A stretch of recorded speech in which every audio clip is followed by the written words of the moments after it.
Hi, I'm Ben. And I'm Zach. And I'm David. And welcome to the Movie Vault. Today we are reviewing the 2020 movie directed by Michael Showalter, The Lovebirds. The Lovebirds was a Netflix original, so we don't have how much it made, but we do know it was made on a $16 million budget.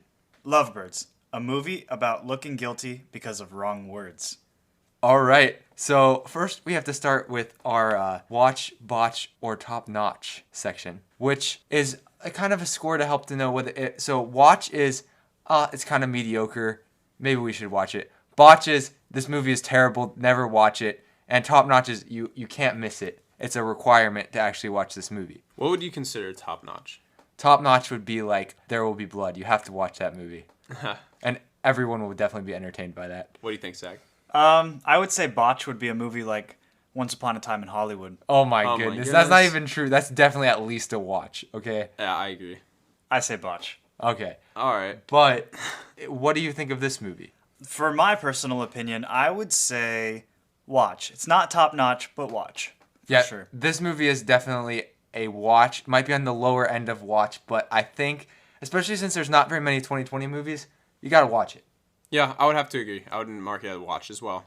And so now we'll move on to announcements. We do have a few announcements today. First, welcome to our first video if you're watching on YouTube. We haven't actually named our YouTube channel yet. It's pending. I kind of forgot that it was filming, so I haven't been looking at the camera. Sorry. Yeah. And if we're not looking at the camera, just bear with us because we're still kind of getting used to the concept of just having camera at all. Or in a stage that we have to actually interact with. Yeah, exactly. We've just been looking at it. Yeah, not only do we have to make sure we're saying the right things, but we also have to make sure that we're doing the right things now. Yeah. And it just makes it that much more complicated, but we're doing it for the viewers. Yep, indeed. Although we did have a lot of requests for this, that's why we're doing it. So Yep. Anyway, yeah, so what other announcements? We're the YouTube channel, the name is pending. Also, we have David joining us today. Hi. David, you'll remember him from the B-movie episode, and so we just had to have him back after that Stellar episode. And he hosts our studio and is our producer. Yeah, I do some stuff. Yeah. We have a new logo coming out from a photo shoot that went extremely well. We're very excited to show you guys some of those pictures, and the new logo is looking pretty sharp, so you'll see it on the audio version of this podcast. Yep. And it will officially be up when? It should be up on the day of October 12th when this podcast releases. So it's kind of redundant to say the date, but that's okay. Well, yes, true. Okay.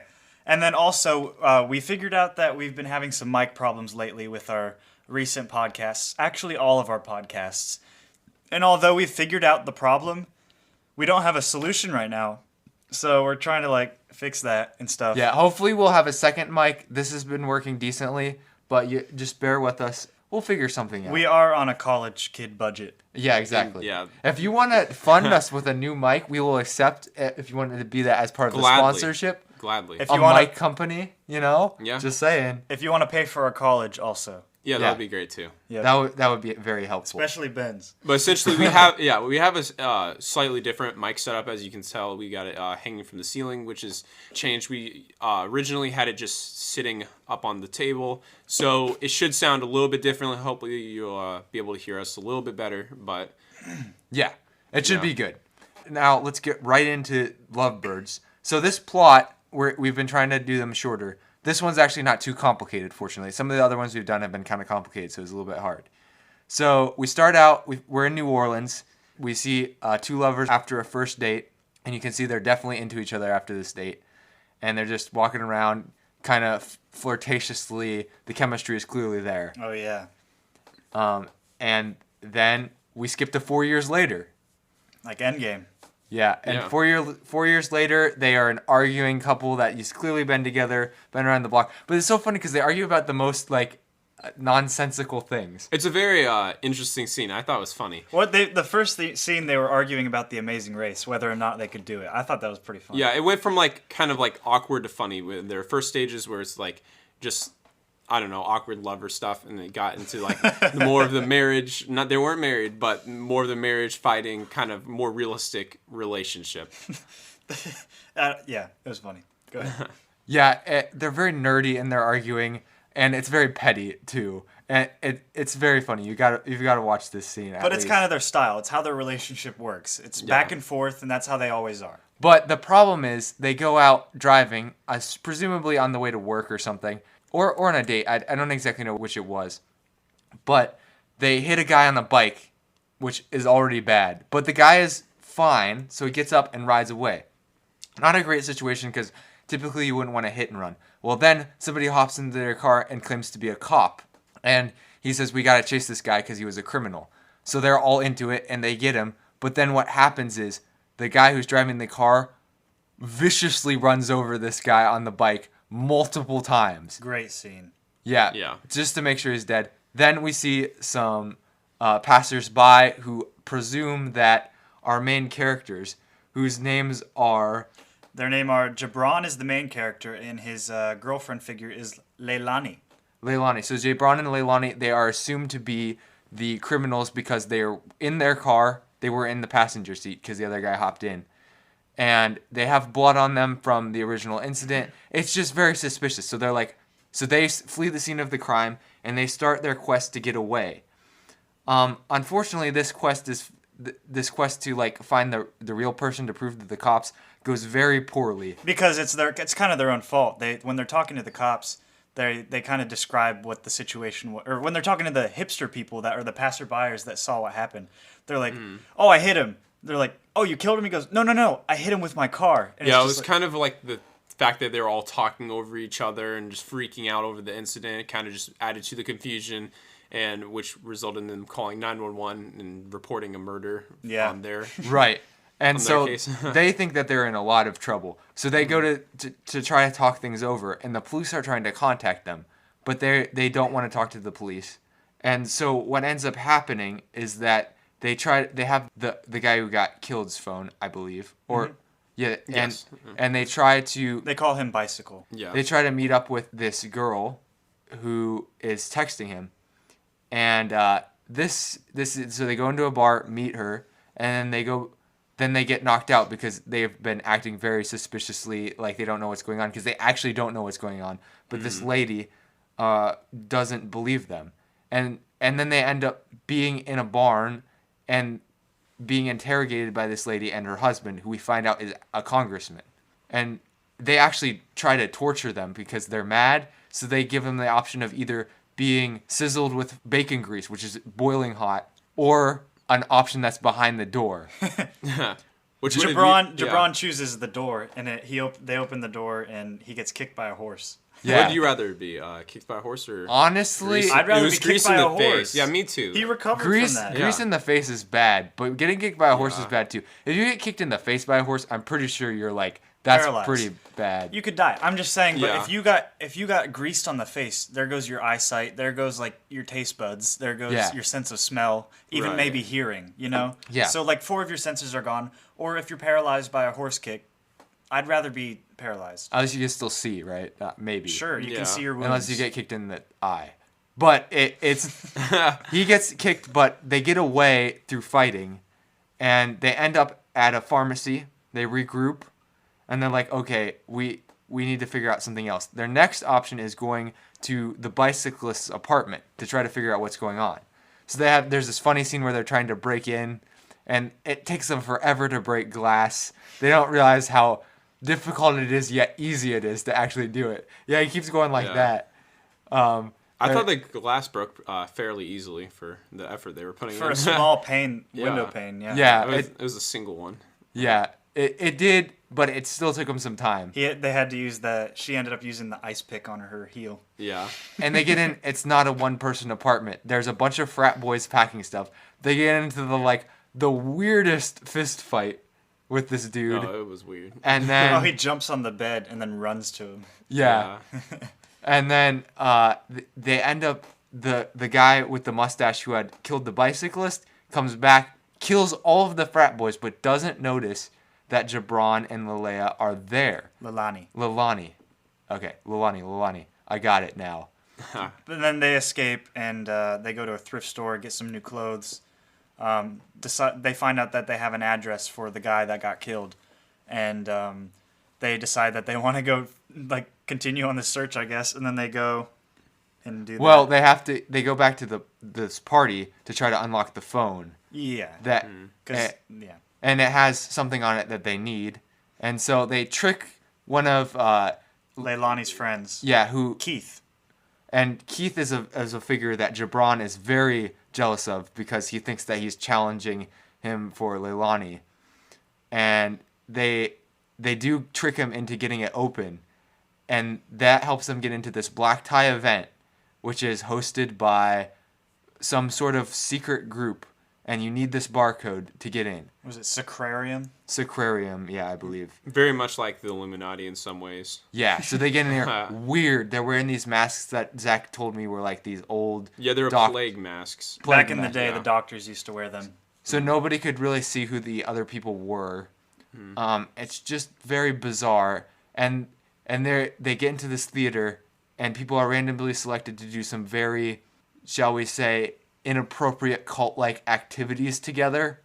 And Let's say that, yeah. Saying the least. yeah, and it's very bizarre, and yeah, this is definitely something that could get in trouble with the law. You can tell it's, but what happens is they figured out that one of the traitors of the group, the bicyclists, had, he has been a traitor, so he had been outed. Somebody had used his tag to get in, so they were like, on the count of 3, everyone has to take off their mask so we can see our identity. Unfortunately, if you were in the group, you would know that you never take off your mask. But for Leilani and Gibran, they don't know. This is the weirdest thing that they've probably ever seen. So they take off their mask, and they're about... who knows what's about to happen to them. This is, like, scary. But the police... I've seen this movie before. The police had been contacted, and everyone cleared out really fast except for them. They got taken to the station where they find out from the police that actually they had never been suspected at all. And here's the twist. They get taken home because they're going to protect them from the person who was the snitch or whatever. And then they find out that the snitch was actually a cop who was Mustache, the guy that killed all those frat boys. Mm-hmm. And so he tries to kill them, but fortunately teamwork and banter come through, and Leilani and Gibran end up apprehending him, and Leilani shoots the guy with the mustache. The police are found, and they've kind of rekindled their love for each other because actually there was like some question about whether they were still going to be in the relationship together. Yeah, we forgot to mention Yeah. that. And it's so kind of subtle. It is subtle, but is. it's their story arc. But Yeah, it seems like a very subtle and like unimportant for the most part. Yeah, because they talk about it, but then it's so overshadowed by the But action. you can see it through. It's unspoken, but you can see it. Mm-hmm. You can definitely Yes. see it. So, Zach, can you give us the quote of the movie? Yeah, it was one of the hipsters found the dead body that when Mustache ran over the bicycle guy, and the hipster lady said, "Hello, I'd like to report a murder or whatever." Yeah, it was just the most millennial thing I've ever seen, which is kind of how I would describe. She was wearing this like a entire movie. big green hat. Anyway, that goes into the next segment. Favorite scenes. What was any of your favorite scenes? All right, let's go through one by one. So, David, since you're the guest, you go first. You go. Goodness, because first. I haven't even thought of one yet. Let me think. My favorite scene was probably be... I don't know. I think I like the running over scene. I thought that was funny. Okay, the running over scene. Well, the part that added to it was when she calls. Who is she calling? No, she was calling her friends. Their friends were having a dinner party, and Leilani was calling her best friend or whatever. And they're like, "Hey, why aren't you at this dinner party?" And Leilani goes, "Oh, we bumped into some friends. Oh, yes, to that an was old friend." hilarious. And then we just kept bumping into him over and over. Yeah, it's like, why would you ever make that joke? I didn't get that the first time I watched it. Really? You guys kind of pointed that out for Yeah. me. So. Zach, what's your favorite scene? Oh, my favorite scene is so stupid. But when they arrive to the dinner party and they're like talking to Keith or whatever, and then he's just really sassy. Gibran is like really sassy to Keith because he doesn't like Keith because he thinks that Leilani likes Keith. So Yeah. I thought that was pretty funny. Oh, that was actually really funny. There was yeah. a lot of good banter too. There was the Amazing Race part in the beginning was hilarious for me. Yeah, and then- I'm actually going to have to go with that one for my favorite scene because the opening scene just sets up the movie very well. Yeah.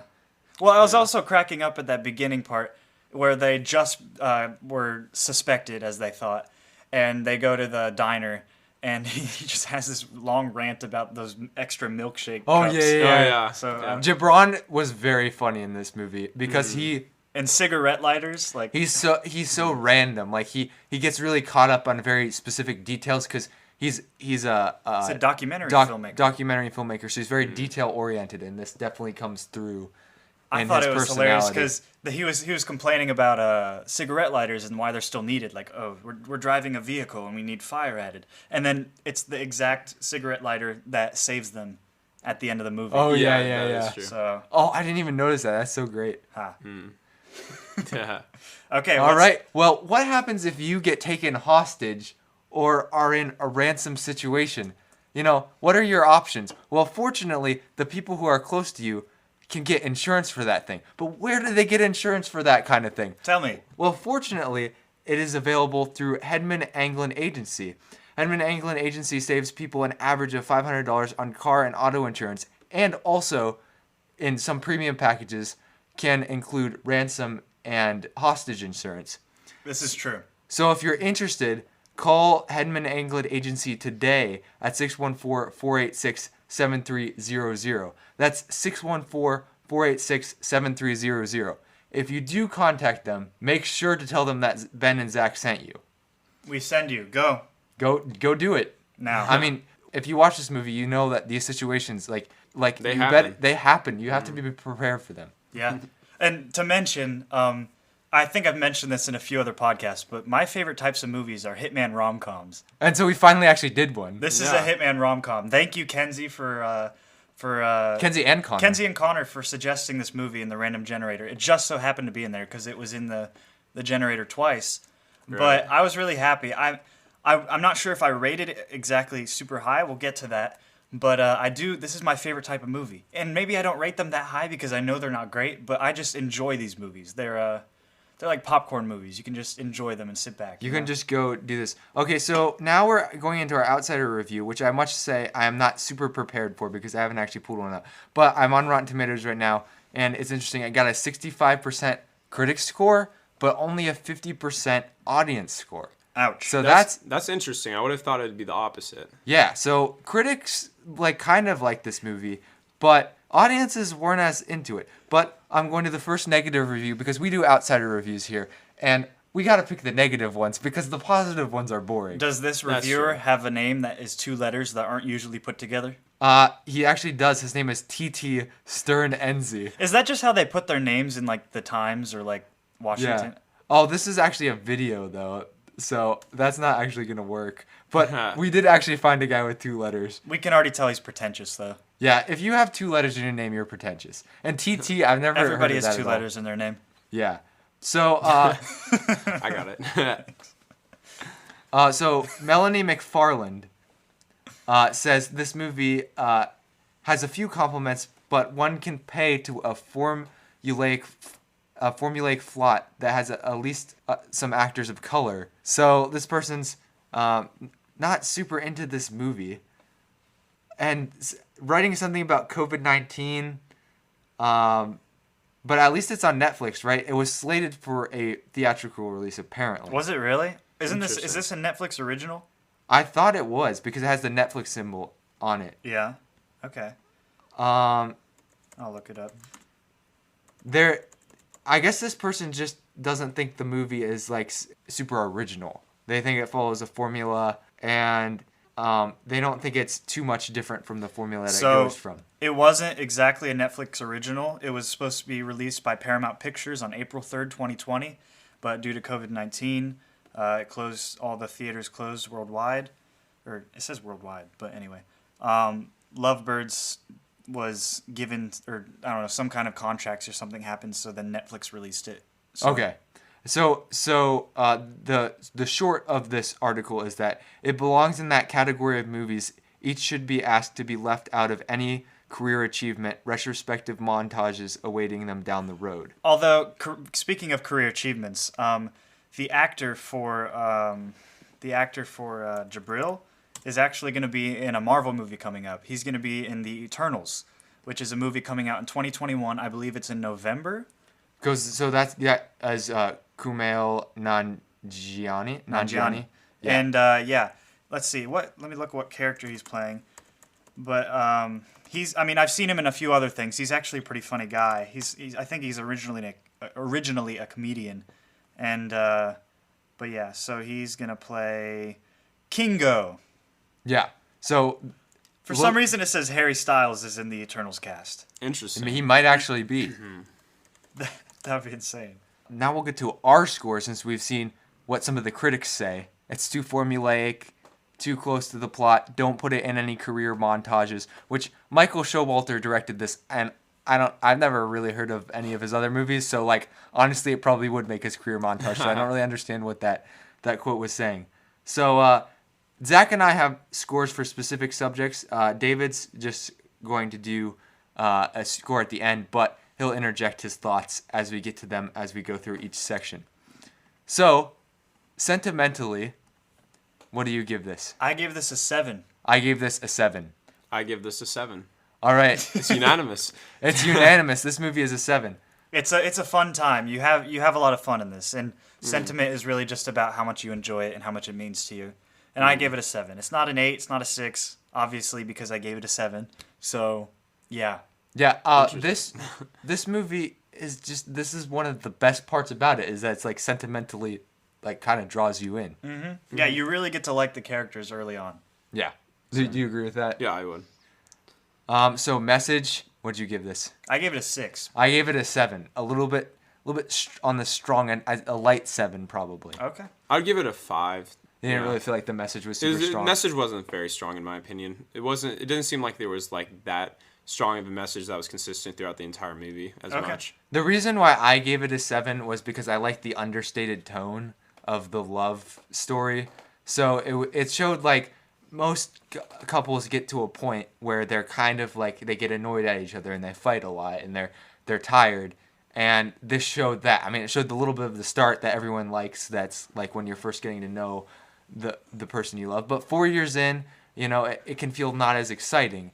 And so it is kind of understated, and it showed that it was kind of starting to crumble, but then they didn't realize how grateful for each other that they were.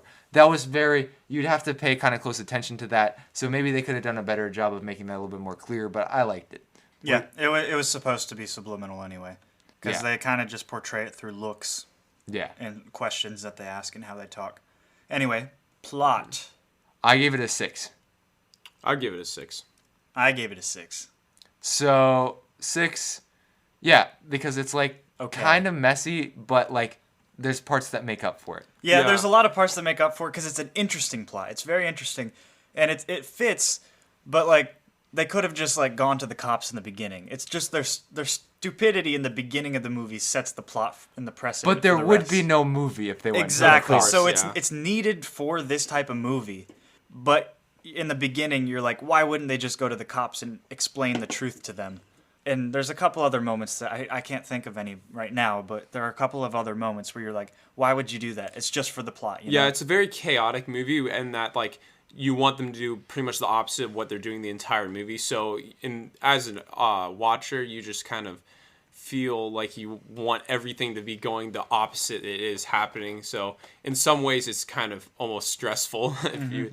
But yeah, I thought it was interesting. It's definitely a different type. You either like it or you don't. So Yeah, of course it's unrealistic because this would never happen in real life like it does. But it's just how well they execute that unrealism. And I think they hit it sometimes and they didn't sometimes. So that's why it's closer to a mixed bag. Cinematography though. What are we feeling? 4. 4, wow. I give it a 5 because like, I don't know. Yeah, I thought it was 5. It's just like kind of whatever. I didn't think it was that spectacular. It's hard to get a low cinematography score because it seems like most professionals who are working in Hollywood and these types of things, like nobody it does bad. Right. Bad. Good Time was kind of bad for me. Well, yeah. So that's true. Yeah. That's probably what the more controversial views of cinematography that are new. Anything that's more experimental, but this was very safe, so that's why it's 5. Yeah. It wasn't flashy or anything. Yeah. There just wasn't any good shots for me. Character arcs. I gave that a 7. A 7? Really? I'd give it lower. I'm giving it a 5. David going same with message and character arcs with the 5, and I'll go a 6. Okay. All right. So I think it's the same thing kind of as message though. Yeah, it's kind of just correlates to that. Yeah, their character arcs were the driving force. I mean, like the driving force of the message, not of the movie. All Yeah. the side characters, again, if you're looking for a movie that has like lots of story arcs, this is not the movie. This is not a movie that has 2 story arcs basically. Everyone else is a flat character, but they're decent. That's true. It's just about them. None of the other Yeah, characters. none of get them an have arc. character development at all. Yeah. So solid to mediocre character development, depending on how you feel about the execution of the movie and the understated elements. So how about originality? I gave that, unfortunately, a 4.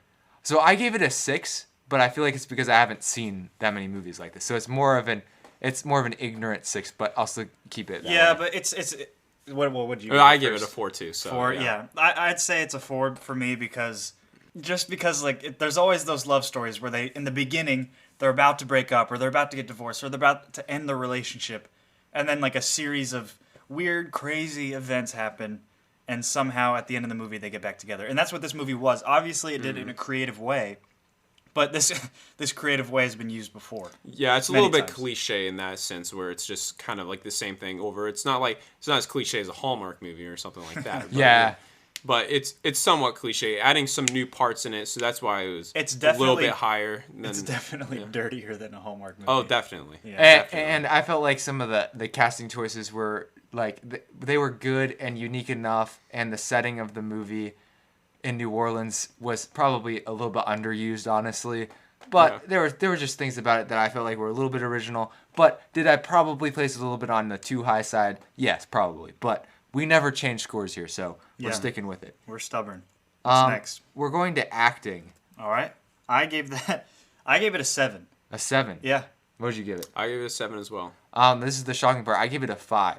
Okay. Interesting. Okay. You don't like I like the actors, Jabril? but I feel like there was just too many times where I was like, oh, like where something didn't just come out right. Like I think that Issa Rae and Kumail Nanjiani, they're good actors, but I felt like there was just times where they just didn't execute. It just felt kind of awkward. I don't think that was acting though. I think that was just the lines that they were giving. Yeah, but I don't know. It still falls in the category though, because It Yeah, it does. still You're right. falls in the Yeah. category. You're right. They're good enough, and I think that in other things they could definitely improve upon this. And their comedic timing was pretty decent. It just wasn't fantastic. Agreed. There were a few parts that weren't that funny, but it was a few. Like Yeah. most of them were funny. Yeah. Their charisma is excellent, honestly. And that's Excellent. why it's more of a successful movie as far as like just feeling. I don't know. It's so funny. If it wasn't funny, I wouldn't have liked this movie at all, because like just the plot of itself wouldn't have been enough for me. Yeah. No, that's true.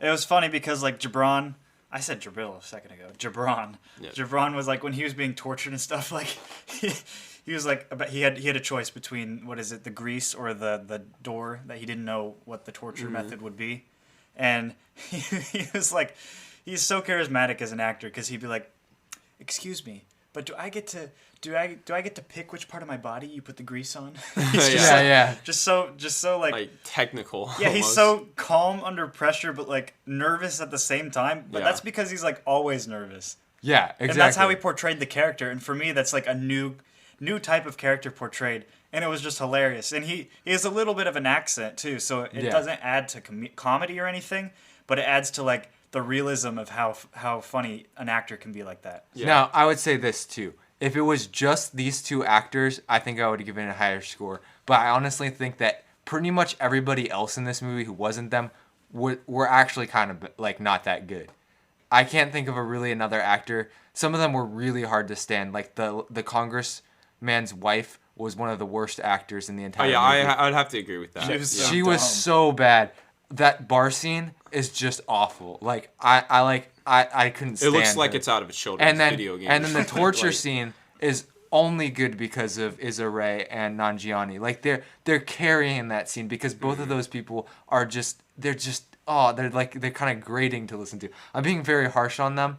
Hopefully they have good and fruitful careers after this movie, but this is probably not their bright spot. They don't deserve good and fruitful I also careers. felt like the frat boy wasn't that great. Yeah, you're right. Yeah, he didn't. Kyle Bornheimer. To me, he didn't like have the No. personality. Yeah. And I'm guessing most of these people don't even. A lot of these people don't even have pages on Wikipedia, so who knows whether they're even that famous. But yeah, Anna Camp as Eddie. Apparently, she was in vampire drama True Blood. Was it Edie? Edie. Yeah, I just think this was not a good movie for her, unfortunately. It was. I rated this one based on just those two characters. Yeah. Yeah, those were the most striving for since they were the most prominent roles in the So movie. I definitely nitpicked on their performances. They were very good, and then some of the other people brought them down. So maybe a 6 or a 7 if it was just those two. Yeah. But moving forward, Oh yeah, I actually had one more thing Okay, to add. go ahead. The scene where they had a lift or whatever, the driver of the minivan or whatever was just kind of like going along with them like singing really loud in the back, and I kind of felt like it was a little awkward because it's almost because it almost felt like she didn't know she was getting like filmed or something like that. She was just kind of bobbing her head, and it's like it just didn't seem realistic in that sense. She didn't. I totally agree with Yeah. that. It did not seem. It felt realistic. really weird. It just I don't know. It's kind of hard to explain. All right, let's get to style. That's a good point. Yeah. Yeah, Thank you. we covered a lot there, but let's get to style. What? Okay. That's okay. I think that was one of our best conversations about acting that we've had. Look at us being meta about ourselves. I know. Right. Yeah. Going back, always striving for improvement. Yeah. So I guess I'll just start out. I gave style a 6. 8. 8. Wow. I gave it a 5. I didn't feel like it was that. I like good or the that style. bad. It gives awkward moments. It like the style of the movie is like not realism, but like awkwardness. This is more subjective as well, though, because like I don't like the feeling of like just the awkwardness as like. I think Just, I relate I to just that. don't like it as much. I don't know. That's Yeah. why I've struggled to finish The Office. I'm gonna be Oh honest. man. Because The Office is so awkward, and I just have a hard time. Yeah. Yeah. No, you got to finish The Office first of all. You got to do it I for the haven't history I haven't of it. started The Office. Okay, so. we'll start it. David, you would kind of you would hate it. Dang it. Yeah, if you don't why like am I awkward here? moments, that's like the entire Why am I thing here? of The Office. Yeah. Okay. Anyway, so you gave it a 5. Yes. Yeah. Okay. Well, I I was basing it. I think on you're those right arguments. about that, but I just feel like an 8 is high for me compared to other movies. But I respect that. How about score? 6. Really? I give it a 3. Well, I was basing. I'll off give the it a s- 3 too. I was basing it off the soundtrack too. Okay, no, Score I was slash thinking soundtrack. the score and soundtrack, and I honestly, besides that Katy Perry, Bozzy. besides the Katy That Perry was the song, credits though. I didn't recommend. I didn't really notice a single song, and that's bad. Like maybe it's like I should, if the soundtrack and the score stand out, I should be like noticing how good it is. And this movie just had a bland soundtrack. I don't think that this movie needed a score or even a soundtrack. Really. Hey, So I gave good it a good soundtrack can boost a movie. Yeah, a I lot. didn't really even like notice the soundtrack. Yeah, It just Which seemed is like whatever. sometimes like, good, but I feel like in this movie it should be more noticeable. I think Yeah. it was kind of noticeable. Yeah, but it didn't feel like it built suspense or did Okay, anything. I get it. I lose. Okay. I feel like there's some movies that are just like really, really heavy on it. Like Inception, it's got like a really Or hard Tenet. soundtrack. Tenet Or is Tenet, you know. Although Tenet was creative with it, because we talked about at the beginning. You Right. pointed it out. Yeah. He was the one that pointed it out. That like well, you say it. What was it like? The music would flip throughout the movie. Yeah, like they reversed it, right? Yeah, or they something? do. They Like the reversed it. movie, and that they did nothing like this in that. So like Of course not. But, 3 is like one of the lowest scores I've ever given on my rating system, but I'm just going you know, for it. yeah. I doubled on that. 6 6. All right, choreography / action. / action. I gave it a 6, and I think 6 is like maybe a little bit low. 7. 6. Yeah. I So, thought it was kind of like funny, like some of the. Oh no, I put 7. I put 7. Okay, I we can't agree read. now. yeah. It's like very like David was saying. It's just like funny. It's like it's not supposed to be like good action. Now you can see like the mustache man or whatever. He was able to fight a little bit better, and you could see that how he blocked a few blows or whatever like that. But the rest of them were mostly just like Awkward. awkwardly wrestling. I don't know. It looked like children, to be honest. Which is how it would be like in real life. Because no hilarious. one just comes up and is like the best fighter ever. He's punching the window like this, and then there was one scene where they're like fighting. They're fighting the guys that were torturing them, the husband and the wife. Right. And he has like a fire extinguisher, and he like throws it at them, and then like he hits her leg. Yeah, and, he like, hits her right in the leg. Yeah. And then there's one part where after she shoots the mustache man, he climbs back up on the boat, and he gets like this like flotation device and just hits him right in the face. Right out. Yeah, after getting So it's shot. just like it's hilarious stuff for that at least. So Yeah. anyway. So that brings us to total scores, which David. I did not total my score because like if we added yeah. a third score, then we're just gonna have a higher score, and that doesn't make any sense. So the so I just gave like a whatever score, just kind of going off the entire movie. You heard it here, folks. Yeah. He gave it a whatever. A whatever score. David's score is not going to be that different from me and Zach's based on the numbers. It might fall somewhere in the middle. Mine's a 62%. And mine's a 57. So very very Still close. lower. And you have to keep in mind that sounds low, but our rating system is actually very difficult to get a high rating on. So you have to keep that in mind. A lot of the movies have fallen between. The highest movie that's ever been rated is I rated Tenet at 78%.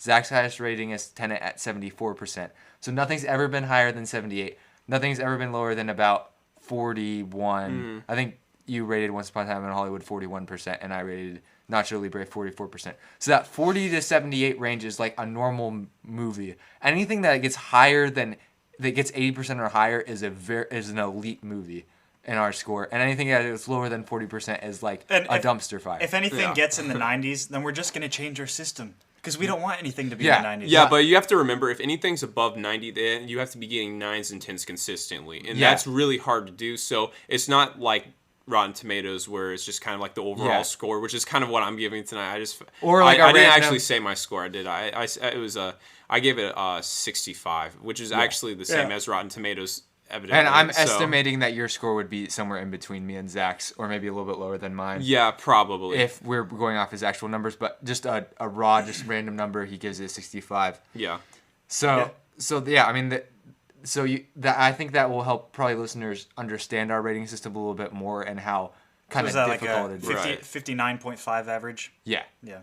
Sounds good. Anyway, so that brings us into our new segment that we have just created. Well, we kind of rebranded it. So we had a section that we called like potholes or something. Yeah, we called it potholes. It's the parts that we hated or the parts that didn't make any sense. We kind of just grouped them together. But now we're calling it Brito Moments. For those of you that have seen the hit TV show Community by Dan Harmon, that stars Chevy Chase and Donald Glover. Yeah, Donald Glover. And the guy who did the last episode of Tiger King, that I'm blanking on his name. Joel McHale. Joel McHale, yeah. And obviously Gillian Jacobs, who plays Britta, and it's Jillian maybe. Jillian Jacobs.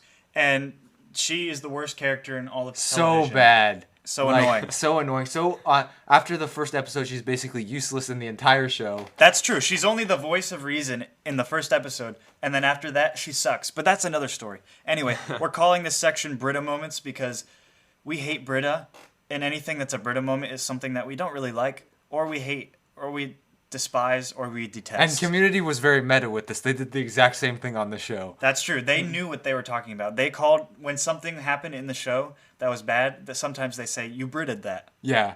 So what did they Brita today on Lovebirds? I think we already touched on this, but anybody who was outside the two main characters, they Brita'd. Like their acting roles. Also, like, and that might have been the writer or the director's fault for that. That's true. That's probably not. It's not always on the actor. Some of the actors I'm pretty sure aren't that good, but yeah.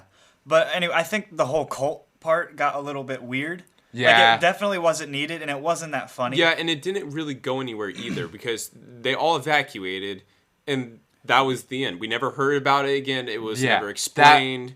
It was just kind of there. It was I think awkward. they kind of Brita'd that a little they bit. tried to make something weird and it didn't work out. It was too weird and too out of place.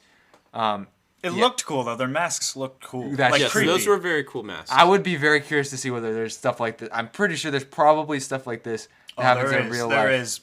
I don't want to get too into conspiracy theories, but we don't exactly know what or how, but That's kind of scary when you actually see it in the movie of what could be Ben is happening. all about conspiracy theories. That is not really true, but they are interesting to read about. Yeah. Just don't believe everything. The internet is full of lies. Although I think what we haven't hit upon, are there any other Brita moments that we can think of? Do you think everything I can think of as a plot hole is more of like, did it really make sense, their decision making? You Like know? forced plot. Yeah. So like, why would you go break into the apartment? I guess it's because they felt like they had to get it. A lot of their decision making was just very suspect, and you're like, why would they ever do that? Yeah, on the other hand, if you don't do it that way, you don't really have a movie. So. You have to make it funny. So that's why I Yeah. don't say it's a plot hole, because it was necessary for the plot to be across. I feel like it was kind of still a tight script, even though. And do you think it was kind of formulaic? Because that was a big complaint about the movie. It was formulaic, but Yeah. it was funny when it came to comedy. But is it bad if it's formulaic? That's just kind of the genre. It Because just if kind you of falls in. execute a formula well, I feel like it's I think fine. I think the Marvel Cinematic Universe is very formulaic Yeah. in every movie, except Yeah. for the crossovers. Those can be a little sporadic, but I think they execute them well because they add they add a lot of differences between them, and I think this had a lot of differences to other like hitman rom-coms, as I Right. would say. So Yeah, I kind of felt like the Iron Man and Hulk movies were almost like that, where it's almost the same plot, where it's the arch nemesis is just kind of like the reversed image of the main character. Like we have another Iron Man suit, and we have another kind of Hulk. yeah, even Black Panther. And yeah, exactly. So it always seems like that, and they add certain specific elements, but it's still following a basic formula. But when you think of them, when you think of a specific one, you don't think of the other one unless they cross over, of course, Yeah, because the so, Marvel yeah. Cinematic Universe does. But when Yeah. I think of this movie, I'm not going to think of other romantic comedies or hitman rom-coms because it does distinguish itself very well. And I'm going to be honest, I can't really distinguish very well whether it's formulaic, because I think this might be the first romantic comedy that I've ever watched in my entire life. And I'm not even joking. I keep a very detailed list of movies that I've watched, and I can't find a single one on that list that I would consider a rom-com. So this has definitely been a broadening experience, but because of that, I'm a little lacking in awareness and just like knowledge of the genre. So I'm not the best judge of whether it's formulaic or not. So it's a good thing that we have Zach here. Yeah, sure, yeah. But anyway, Ben tracks everything. He tracks his songs, his music. Yeah, very detailed. Yeah, Yeah. he On likes to, spreadsheets, I love it. he keeps track of the movies that I watch and stuff in you my really? ratings and everything. Well, I mean, just the ones that Just we for watch the here. podcast. But he keeps track of everything, and he loves statistics, and he loves to graph everything, and I do too. But I'm not that thorough when it comes to like he media. has like a best friend's tier sheet, don't you? Yeah, but I have not updated that. That was there's some things that just you don't have to have. I'm like class But like F hey, or something. it makes you know? sense. Okay, so it's just life. This is how life works for everyone. what You are David and I ranked? You guys are definitely you're some of my best friends. I'm He not hesitated. kidding. He I hesitated. did not hesitate. Yeah, but that's so But vague. this was a we bad. want statistics. We want numbers. I don't have them for you. I'm gonna be honest, but in Rated life, you people at have 84. they have No, I'm tier joking. they have their absolute best friends, their closest circle.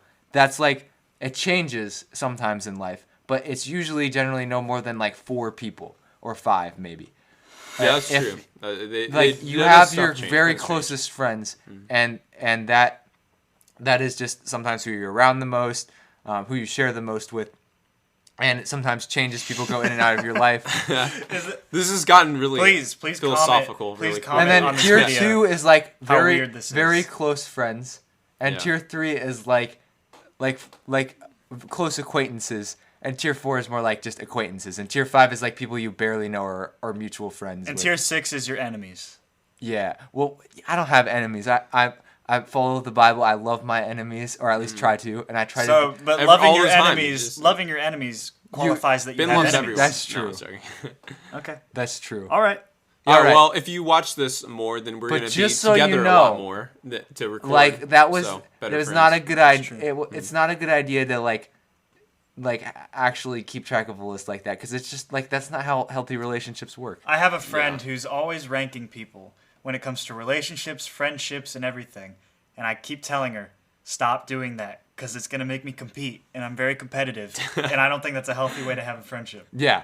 So this has been kind of our advice column, and like we got into some interesting subjects. But we got to get to the stock market, which is another new segment. That was a very smooth transition, I must say. Why'd you point it out? Come on. I'm joking. Yeah. Okay, anyway. Yes. Explain what it is, because this was actually his idea. So the stock market is an idea that if somebody performed well, you're buying stock in them. If they were sort of mediocre or you feel like they have a lot of room to improve, you hold their stock. Or if they were really bad, you're selling their stock. So let's get the husband wife torture people out of the way. they are sell. Yeah, we're There, selling I mean, this it stock. might be too late. Their stock's already to the floor. I mean, Yeah, Yeah. And might have to pay somebody. you take might it, have to be pay honest. somebody to get rid of Anna Camp. that's not how it works. But I yeah, know, I know. You're right. I'm just kidding. I know. Yeah, and Sorry, I pretty get much really into even I would say Nicholas Parsons, who played that's not the bicycle guy's fine, whatever. Mustache guy, who's literally listed as Mustache, Paul Sparks. He wasn't that good, so that would be a hold to sell, I would say. I would be more conservative with my stock, so I would sell him. I would consider Leilani. Gibran, the actor or the character? Gibran. So am I putting stocks No, in? the actor, So because Kumail Nanjiani. Yeah. So I would definitely put my stock in him. yeah, I would Yeah, buy Full stock. definitely. force, just because he's gonna be in the Eternals. He's gonna be Yeah. in a Marvel movie. He's gonna be like one of those buff superheroes one day. Everybody's gonna know his name. Right. So I would definitely put my stock in him. When it comes to Leilani, let me see if she's gonna be in anything. Issa Rae. I think she was good. She was I think very she has a good. lot. good, yeah. I think she has a lot of potential, and I hope that she continues to be in more things. And so I think I like the two actors. I would buy stock in them, right? I would. Yeah. I would definitely put more stocks into. She started her Kumail. career on YouTube, so that's Interesting. really interesting. So that I think that from a like personal standpoint, somebody who can like take their career from YouTube to acting in movies, that's very impressive. She's been in 3 movies in 2020, so she's definitely like spiking her career up, and especially Honestly, since if you in bought in 2020. 2019, you are seeing a huge rise in stock. Yeah. Yeah, so yeah, and obviously there's a movie Little, The Photograph, Lovebirds. Those all came out in the past year and a half. So she's becoming in a lot more movies, and she's only been in movies since 2013 almost. Yeah. So And this she was is in probably BoJack Horseman. So this is probably our star riser. I think Nanjiani is more clearly on a rise to fame. But hopefully Issa Rae gets some more lead parts. And it's hard to talk about anyone else when it comes to these stocks because You'd have to talk about the director, Michael Showalter. okay. I am holding stock in Michael Showalter because this was good, but it might actually be one of the better things he's actually done. Because if you look back at him, he's got to start on MTV, which is like a weird, Yeah, that like is that's really not, that's definitely high. He definitely is higher than that now, I would assume, because MTV, most of the stuff. But he's done a lot of these kind of like movies that are like comedies and such, which makes sense. Like he did Reno 911, Miami. So like really like, it's definitely like he's definitely got to a point of his career where he's doing a lot less random movies. Yeah, he knows what he's doing at this point. And he's more, but I don't know that I see a lot of potential for him to get better than he is right now. So that's why I would say hold, because he's probably going to be real consistent, but not like he's not like anywhere near even like a I'll B. put $50 on him. Yeah. All right. Do you think that's fair, David? No, I think that's good. Yeah. Yeah. He did I would Wet agree. Hot American Summer and the sequel. Apparently he does like surreal and improvisation. He does like a lot of different kinds of comedy. So he's at least he's like able to do a lot of things, but he's mostly can just do comedies. So he's not super versatile, but he's very versatile within comedy. Yeah. I'm probably not, since my music was low, I'm probably not buying stock in Michael Andrews, but I don't really know what he's done. Yeah, And me either. we're selling stock in Paramount because they didn't even, they had to ship this movie to Netflix. So like this is not good. Yeah. Like Netflix, I'm buying stock in, and Paramount, I'm selling stock. Yeah, not much you can do, but I mean, it's Yeah, not. it is what it is. Yeah, it's. Like they produced it, but Netflix got the distribution, which probably. It's a good thing for them. It's harder to tell with Netflix though because of how their structure works, where they're just trying to rely on getting more people to subscribe. Right. And COVID overall probably helped Netflix a lot, to be Oh honest. yeah, I'm sure. Yeah, for sure. Definitely compared to other movie companies. So any other stocks? I think we basically covered everything that we can. So we have another new segment called Feedback. And basically, if you have any feedback, any fans, you can literally say anything at all on Twitter, Instagram, our YouTube channel that's coming up soon, which you're watching us now on that. Yeah, leave reviews. If you're watching it, Yeah.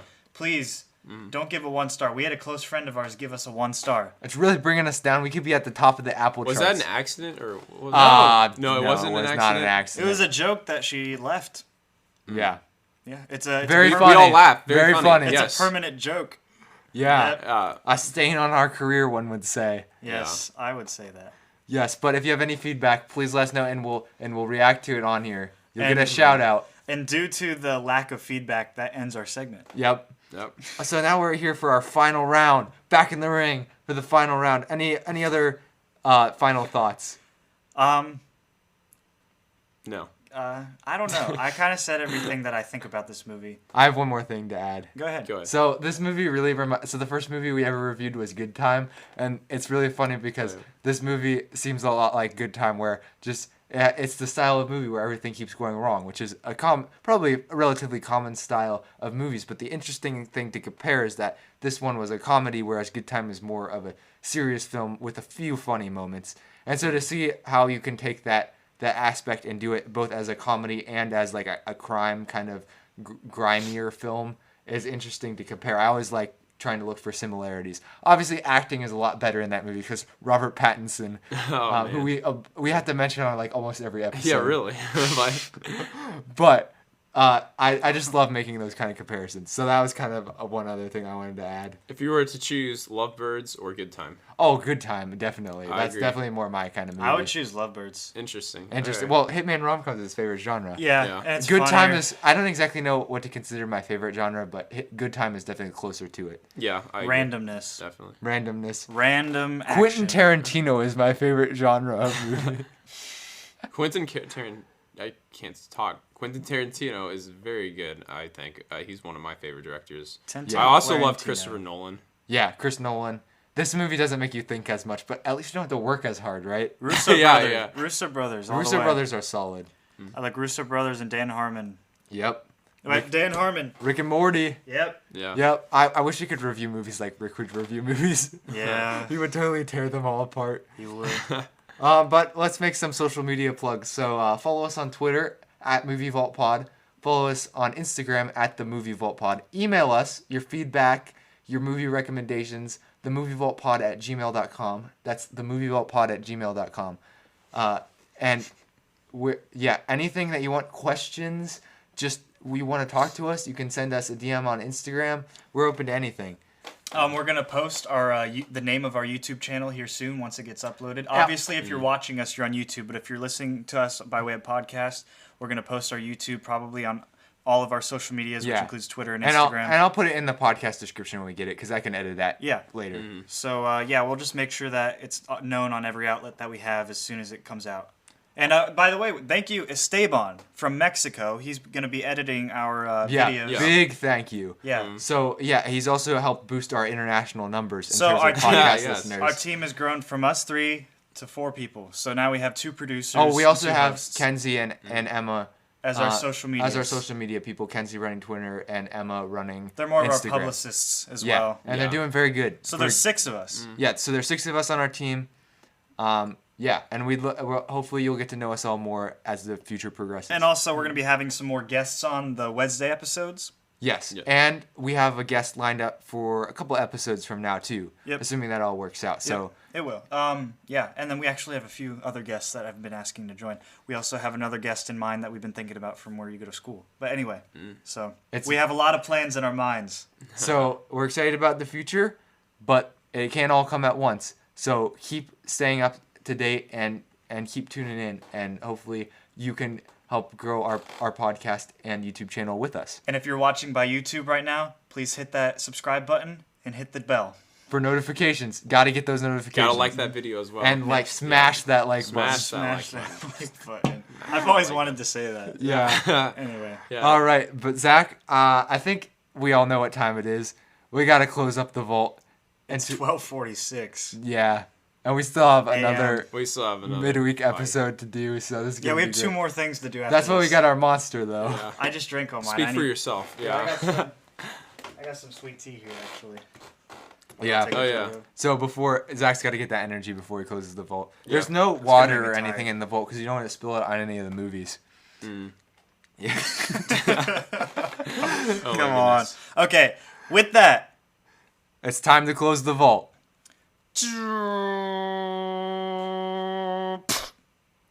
Chick-fil-A.